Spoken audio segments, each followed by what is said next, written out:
Hi guys, I'm Akshay and this is my brother Govind, and today we'll be talking about mid-size SUVs. So these mid-size SUVs are mainly going to come out like 2021, or they already been out but only for a couple months. So let's just get started. Our first car on the list is the Jeep Grand Cherokee, a car I'm actually pretty excited for because it has a lot of innovation and I really like the new design.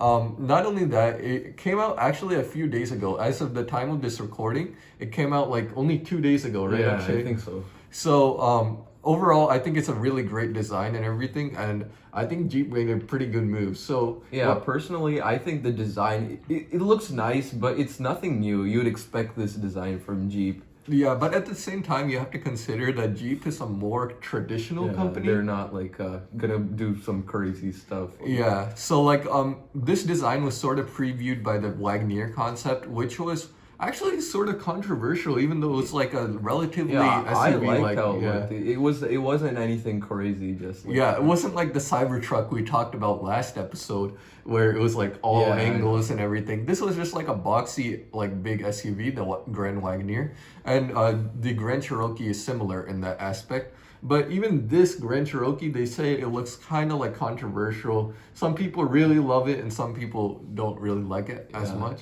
But personally, I'm a fan and everything. Yeah. Okay. So one thing I really like with this new Grand Cherokee is they made it much bigger and it has a third row, which is like brand new for like the Grand Cherokee. Yeah, so like Grand Cherokee came out around like 8 or 9 years ago, like current gen like on sale today.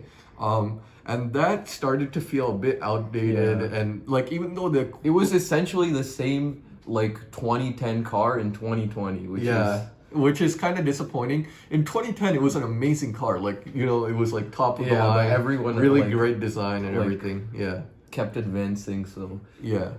But yeah, I think it's really smart for Jeep to just introduce such a nice design, but I think they really need to start updating it more at the same time. yeah, they need the FCA, the whole company needs to update their brands more, their cars more, because all of them seem a bit outdated. But at the same time, I think Jeep is making a great move by like starting to introduce these new concepts. Actually, a new thing with this car is that they're gonna have an upcoming hybrid, which is a very big deal Yeah. for like Jeep, because Jeep again is like a traditional company. The fan base doesn't tend to like electric cars in general, so it will be interesting to see how the hybrid performs. So how much does this car cost? I'm expecting the high 40 range to like low 50 range for like the base model, and then like all the way up to like 60K. Do we know for sure though? We don't know for sure. I'm not sure if pricing specs have been released. I need to check on that. But at the same time, this is not like a competitor to like more luxury SUVs. It's like a competitor to Dodge Durango, which is Yeah. under the same parent, Brand. parent company. But overall, I like this interior better. It's more technology forward. Yeah, because this one's been refreshed. The Durango is still The Durango did have a minor facelift, but like the materials are still kind of outdated, and Dodge has some work to do on that truck. yeah. But at the same time, this has really good off-roading capability. If you're a fan of off-roading, this is still offering like a really good set of off-roading abilities and tech. And not only that, it's a great at towing 7,000 plus pounds, which is a bit exceeding all the competition we have here. But we do like to note that it's like mainly in the class of Durango, and those tend to tow more like 7,000 pounds and everything, right? Yeah. So one thing I like about this car is their interior. They stepped it up a lot.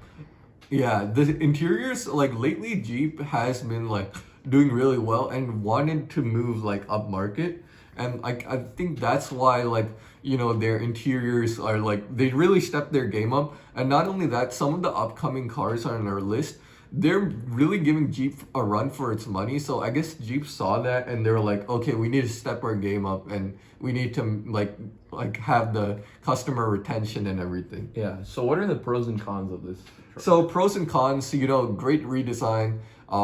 Really like the new look. I think both of you and Yeah. me are great fans of the new look. has really good capability and decent performance. Like it's not really a driver's car, but like you're not buying this for like Yeah. driving. You're buying this for like off-roading, like Or a occasionally, family yeah, hauler. family hauler because it's new third row. That's a pretty big deal for the Grand Cherokee. But overall, I think there's only like one con. Like it's still not the best interior design. Like some of the upcoming SUVs, like from Genesis or like Tesla. I mean, like Tesla is more minimalist, but like their layout in design is better in my opinion. Yeah. So overall, I think this is a great SUV. I'm really excited for it. I think it's gonna be coming out late 2021, like spring or summer. So I'm really glad to see Jeep having it back on the market and everything. So what is the next car on our list? Our next car is the Ford Mustang Mach-E. Now you might be kind of confused to hear a Yeah, Mustang. why is an SUV Mustang? Yeah, and that's what everyone is thinking right now. Generally, reception for this car has been negative in terms of that aspect, but Ford really needed that brand because the next car we're discussing, the Tesla Model Y, Tesla, as we said last episode, is like the Apple. It has of brand cars. recognition, and Ford, it doesn't have as much brand recognition, but Mustang does. So that's why they put it under. Yeah, Mustang is more premium, but also like more desirable. Like Yeah. Mustang is like that. Because you don't say you have a Ford, you say you have a Mustang. Right? Yeah, Mustang is so recognizable. Like, yeah, you're like the other day I bought a Mustang, but you can buy this SUV and people won't know that you didn't Yeah. actually buy a Mustang. I guess that was like part of Ford's marketing. But besides that, this is a very competent SUV. The reception for this has been great. It actually started hitting dealers a couple of weeks ago, and early reception is really good. And they say it really handles similar to a Mustang, surprisingly. That part isn't just marketing, right? Yeah, that part isn't just marketing. It has a really responsive handling. Doug DeMuro, like we talked about him last Yeah. episode. He was a really surprised by this car because he expected it to be kind of like a boring SUV, but he really liked the driving dynamics even better than the Model Y, which is a considerable aspect if you like performance SUVs or like you need like the SUV practicality, but you want If like you that. care about driving. Yeah, basically. So this is one of the better driving cars, and not only that, it's electric, which you wouldn't expect Yeah, again. again. Yeah, so That's why they call it the Mach-E, like Mach Electric, right? yeah, Mach-E, yeah, Mach electric, exactly. So it's electric, so it's like good for the planet and everything, and it's a good driver's car. Performance is like sort of wide range. It has a 6-second 0 to 60 for the base model, pretty good. And The top of the line has like, it's super fast, right? Yeah, 3.5 second. But it is important to note that these cars can be more expensive than the Model Y in some trim levels. Like, for example, the performance, the fully loaded one, starts at 65, which is actually kind of more than the Model Y. And like, even though it's like a Mustang, I still kind of confused on like whether people would prefer a Mustang over a Tesla Model Y. That's something we just have to see in the near future. I would say these cars are tied. It's really up to preference which one you want. Yeah, it's really up to preference. Ford actually did a great job. Like they really caught up in terms of range. Like they still have very good range, like 200 to 300, like almost like spot on with like Tesla Model Y. So I think Ford did a great job with this SUV. It was just like the branding's like it's offended some like die-hard fans of Ford, but I think ultimately it's like a good move to make because like it's like that performance SUV. It has that like coupe style look of like a BMW X4 and BMW X6, but at the same time it's like an SUV. I mean, it is less practical than it would have been as like But it's trying to look like a Mustang. yeah. So that's like the sacrifice you're gonna have to make. So at the same time, like both cars are great. So like we're gonna discuss the Model Y further. That's our next car that we're discussing. But overall, the Ford Mach-E is a great car. But let's transition into the interior. Interior is actually pretty good on this thing, but like some fans might be like disappointed to see that it's like actually a more minimalist interior. Yeah, it's not like a Mustang interior. Yeah, it's not nothing a like yeah. a There's Mustang like interior. nothing like a Mustang interior. It's nothing like how you would expect The a Mustang only to be. similarity is the Mustang logo on the steering wheel. Yeah, you're right because it's just like a dashboard and a screen. There's really nothing more than that. But at the same time, it's like well thought out, well executed. So I'm actually a big fan of the interior design. So overall, that's like the car. So what is the pros and cons of this? Pros and cons: great build quality, great performance, like essentially matches Tesla. Yeah. And the only thing is that like it's a bit more expensive. I don't really like the looks as much, and the charging network is always like a concern because they don't use Tesla's supercharger, obviously. So, but that's a trade-off for you getting better build quality. So Yeah, if you want like good build quality and better handling, then you should get this. yeah. Our next car is the Tesla Model Y. We've been talking about this a little bit. We've been hinting at what we're going to be talking about. This car has been on the market for a couple months. It's actually been hitting the roads, and now it's Yeah. more common. But it still came like at a sort of delayed point. That's like always a trend you see with like Tesla. Teslas. Yeah, because like they are a smaller company as we discussed before, but at the same time they did release a pretty good car. Some of them did have build quality issues, but overall that car itself, Tesla continues to have like that innovation aspect. Think of like the Model Y except an SUV. That's what this is, right? It's You the mean Model exact- 3? Yeah, yeah, Model 3.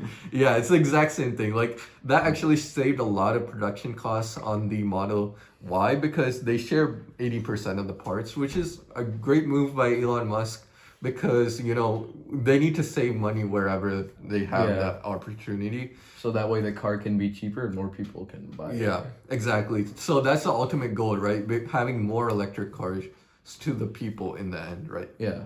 So what is the range and price and everything? Range is pretty much exactly like the Mach-E. Base model is gonna have 244 miles of range. The long range is gonna have like 340, and the performance is gonna have like 304. So what is this price for this? The price starts. Okay, so Elon Musk, actually just yesterday, I think, as of time of the recording, he released a rear-wheel drive Model Y available for order, so you can get a cheaper one. So that's at $37,000. Oh, that's not that bad. That's not that bad. You can get for example, you can get like a RAV4 for the same price. Like a loaded RAV4 though. Yeah, like a decently loaded RAV4, but it's at the same time it's like a Tesla Yeah. and RAV4, so that's something buyers would have to consider. But it can go all the way up to around like 60K. So that's Yeah, for it the can go. performance model. But the thing is, it's really fast. 3.5 seconds 0 to 60. That's a big deal. Yeah. So one pro with this car, it's got autopilot. I mean, it's a $10,000 option, but do you think it's worth it? Okay, so that's a great point you highlighted, and for now, I think it is worth it. Even though it used to be $8,000, they recently like increased the price to 10,000 Or 11,000? I don't even know. It's I think it is 10,000. I think I checked earlier today. It was 10,000, but at the same time, I think it is a good investment because this 10,000, once you buy that option, it's like fixed and they won't charge you more. So they just install that full self-driving capability once they have it. And that's going to be really convenient. So it's just like something you can consider for the future. But that's only if you're owning this car for long term. If you're owning this short term, then I would definitely not recommend it because if you're like leasing this or like 3 years, you wouldn't want to pay like $10,000 for an option you probably wouldn't use in 3 Yeah, but years. you can get this whenever you want. You can like wait like 2 years and get it because all the hardware is there. It's just software. Yeah, that's a great point again, Akshay, because it is all software. Like they have all the components available for like the full self-driving. It's just like a quick software update and like that's it. So you can pay that 10,000 whenever you want.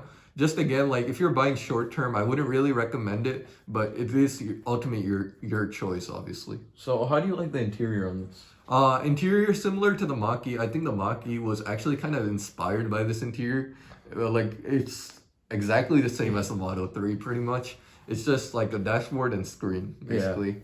But I mean, the layout is different. Yeah, layout is like very minimalist, and like we sort of like become used to it. Like when the Model 3 first came out, people that were kind of surprised by the design because they were like, how am I gonna do everything only on the screen and everything? Yeah, I say that's a con because everything is on the screen. Yeah, like almost all functions are on the screen, and that can be a big deal because like if you're like driving distracted, like like the speedometer is on the screen, and then if you're like changing something and you like focus too much on the screen, that can be a safety hazard. But at the same time, Teslas are very safe. Yeah, So but that doesn't mean you could just yeah, you can't just crash your car. Just hope it's like safe. So like overall, the lesson is like keep your eyes on the road, obviously. So what are the pros and cons? So pros and cons: great range, great performance, similar to the Mach-E. It's basically the same pros of the Mach-E. It's a bit cheaper, but worse build quality and like a little bit worse handling. So what are the cons? Yeah, those were the cons. Oh, okay. So what is the next car on the list? The next car on this list, this is actually one of my favorite cars, like as of like 2021. The Genesis GV80. Is this electric or gasoline? This is a gasoline car. So you might not have heard of this. Actually, Genesis is actually the sub-brand for Hyundai. Oh. So actually not many people heard of this car, but overall their premium quality, I think it will really make them notice because when Lexus first came out, they released the Lexus LS400, right? You remember that car. And it wasn't that known and no one knew about it, but now look, Lexus is so popular. Yeah, that's exactly the strategy that Genesis is going with. Go with high quality, high premium materials, but low price. This car starts at $49,000. Yeah, for what you're getting, this is a bargain. Yeah, this is actually an interesting fact is that this was actually designed by a former Bentley designer. He designed the Bentley Bentayga. Yeah, this looks just like the same as the Bentley, right? Yeah, I think it looks much better than Bentayga. Pre-facelift, I'm not talking about the facelift. I actually like the facelift of the Bentayga, but you get like a lot of like and the Bentayga is $300,000. Yeah. You get a lot of classiness for literally like a tenth of the price. Yeah. So that's crazy. I mean, like tenth of the price if you like, has some options on it. But overall, I think really good car. The thing is, Genesis is making a really smart move. I think this price is actually like lower than it should be. I think it can go all the way up to 71K. But overall, this is definitely like a 60 to 100K car, which is not something people would usually like say, right? Like, yeah. This like interior is one of my favorites of like any car I've ever seen. Your favorites, period? Yeah. Oh, wow. Like the layout is insane. Like, it's such a classy and like timeless design.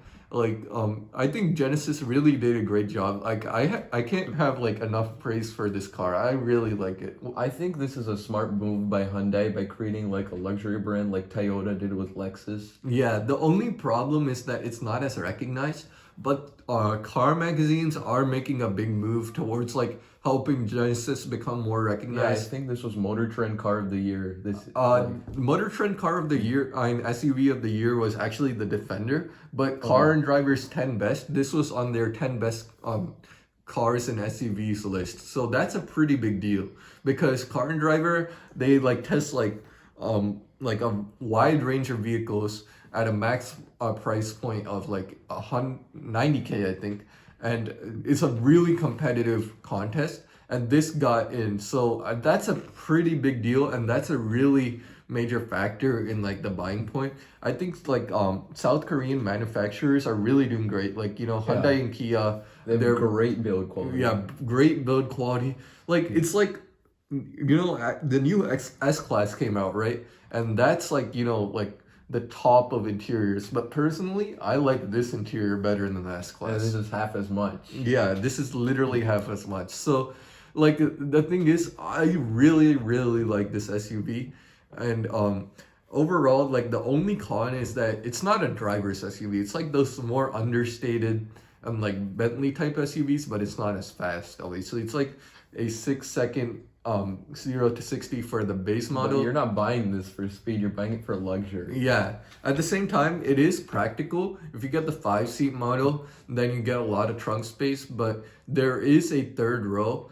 I would advise against like buying the third row because it's really small and it takes up a lot of space. And it costs extra. Yeah, they cost extra. So I like the 5 seat model better, but like ultimately it's your choice. And actually, what I forgot to mention is that Tesla Model Y has a third row, and that's like a much smaller car than this. Even than this? Yeah, so like if you like think that this third row is small, like you won't be able to imagine. And on the this. Tesla, it's like $3,000 option, I think. Yeah, it's a really expensive option, and it's like not even as big as the chair I'm sitting in, really. So I wouldn't advise against buying like the Tesla with the third row, but I kind of like went away from the topic. GV80, a great car. Like actually, my favorite car on this list, which is a big claim. Yeah, we that don't I'm need to making. go through pros and cons because everything you said was pros. Yeah. So my favorite car on this list. This car I'm really excited for, and I'm also really excited for the upcoming Acura MDX. I think both of these are going to be really good competitors. So we'll have to see how they both turn out because they both have similar price points. So we got to see how. Our final car on the list is the Jaguar F-Pace. This has been redesigned a few months ago, and the old one was frankly really outdated. And Jaguar was smart to like go with a tech-forward interior. But how was it outdated? Wasn't it released in like 2015 or something? Yeah, it was released in 2015, but the interior used to be pretty basic. If you watch like one of our videos, like one of our older videos, like it was about like 3 years ago. If you saw that interior, it wasn't like the greatest interior for like 50 to 60K. It's an expensive car. Yeah, it's not a cheap car. So I think Jaguar really stepped their game up with their recent refresh. It was like a couple months ago. It looks like a Land Rover interior. Yeah, it looks like a Land Rover interior. But an interesting thing that I wanted to point out, and actually Akshay and I wanted to discuss, is that the interior on this and the Jeep. Yeah, the Jeep are like extremely similar. Look so similar. Like if you see side by side images, like you'd be shocked to see how similar they are. And this is where like I think the opportunity for like more minimalistic like interior design comes in, or like really high-end interior design comes in, because the reason I was such a big fan of the GV80 and like Model 3 interiors is that like they were different and like Yeah. but at the same time I think they were really well executed. So like what are your thoughts on that, Akshay? Yeah, I think one of them was inspired by the other. Right? Yeah, I mean like I don't know like how like developing a car, it takes a really long time. Like I don't know how long Jeep's development process was, like possibly more than a year, and the Jaguar was only released a few months ago. Or So maybe it was just a coincidence. yeah, it was probably a coincidence, but that just goes to show how like repetitive car design has become. And it's kind of disappointing to see that. So I think electric car industries and these like newer manufacturers who want to like be like Yeah, set they have themselves nothing apart. to hold them back. Yeah, basically. Like Genesis, even though like it's like under Hyundai and everything, they don't have like, you know, Yeah, they don't have much control. They can do whatever they want. yeah, they can like they want to make that like luxury, and like they want to stand out basically because they don't have like that much of recognition. Anyway, that was like a small discussion about like car interiors. But like moving back to a Jaguar, I'm a really big fan of this car, but it is kind of expensive like compared to the other cars on this list. I think it's the most expensive on this list. Actually, base model is pretty well like priced. It's 49,000, but at the same time, you don't really get that much compared to GV80 at 49,000. You I get so much more features Yeah. than the Genesis. And that's like the trend you would see over like, you know, German and like British car manufacturers tend to have less features. Because they have a premium, because Yeah. it's like a more Yeah. established brand. Brands like Lexus, Acura, and like Genesis tend to offer more bang for your buck. Yeah, if you're gonna go for the base model, just go for the Genesis. Don't get a base model. Or you can get like a fully loaded like Hyundai Palisade or Kia Telluride kind of thing. But some people really like the Jaguar for the brand name. Like that's like a fact. Like you know, that's really important. Like brand name is important to a lot of people. So if you're interested in brand name, you can consider the Tesla Model Y. Actually, I think is a good thing. What do you think? Actually? Yeah, personally, if I were going for the base model, I wouldn't get this because it can't compete with all the other cars. Yeah, like there's like better cars in my opinion for this price, but it can also go up to like fully loaded like. For the SVR model, this is obviously a performance It's got model. all the features like massaging seats, heated armrests. Yeah, that's like 95. So overall, like a great car. It has really good handling. Like it's a really good driver's car. So if you're interested in that, like that's a big deal. And it's not even like that's low of a car. It's like 6.9 for the like base model, but all the way up to like 3.7 for the SVR. Yeah, that's really good. Yeah. So what are the pros and cons? So pros and cons, as we discussed, like a really great redesign. It really cleaned up the look, in my opinion, and like they really modernized everything, and I think they did a great job. Overall, like I just like wished for like a more unique interior. I mean, it's not really their fault. Like the Grand Cherokee obviously came out after, but like you know that just like shows like how like repetitive interiors are getting. So that's why I think you should start considering like these more niche brands like Tesla, Genesis, and like all that stuff. I think Newer brands. Yeah, I think the car industry is going towards a really exciting like direction. So all in all, that's what we had to talk about. Now we're gonna be ranking what our favorite car was. I already kind of spoiled it with the Genesis GV80. Yeah, I agree. It's such a great car. Yeah, so my second favorite is the Tesla Model Y. I really like that car. I like the Mach-E better because it's better to drive and it's more better build quality. Yeah, that's great points, but like you know, the Tesla brand name is there, and like at the same time. It's like a cool design. Like I'm not a big fan of the design, but it's still a great car. It still handles like almost as well as a Mach-E. So, but all of these cars are great cars. So like don't be fooled into thinking any of these cars are bad. We're just like giving our opinion. So let's just close it out with that. So if you liked our video or podcast, subscribe, and if you're watching this on a video, just like and comment. Yeah, be sure to share your thoughts. Like, what did you agree with us on? What did you disagree? What car would you likely buy with your money? Like, let us know what you think in the comments. All right, thanks for watching.